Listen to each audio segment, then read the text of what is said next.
મયુર બાવળિયા.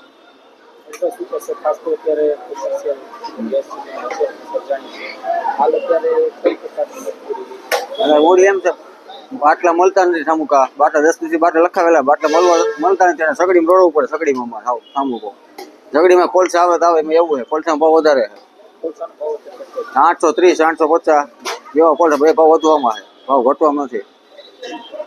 કોલસા છે તે કેટલા દિવસ એક કટો 3 દી હાલે 2 7 કિલો કોલસા જાય.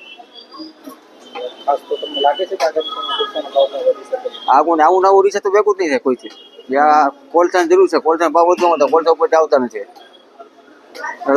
લાકડામાં ભાવ વધે લાકડાનો 300 રૂપિયા ભાવ થઈ ગયો મને.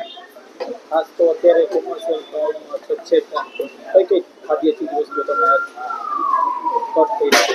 દાળ ભાત બંધ કર્યા શાક રોટલી બંધ કરી શાક થેપલા બંધ કર્યા છે પછી બટેટા પૌવા બંધ કર્યા છે ગેસના વાળા કોઈ કઈ થાય એવું શું આપો છો તમે જે દર્દીના સગા જ્યારે અટાણો શાક રોટલી શાક પૂરી સમોસા ભજીયા ખમણ ને ચા પાણી.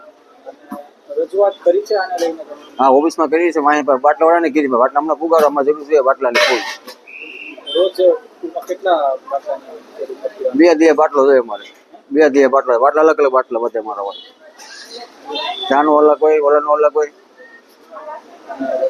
ઘટી છે કે ના તો ઘટી જાય ને વસ્તુનો ગ્રાહક કે બહાર જ જવાના ગ્રાહક બધા દર્દીને દેવાનું તો રેડ પર દેવાનું નો મળે તો આપણે શું કરવાનું બોલો.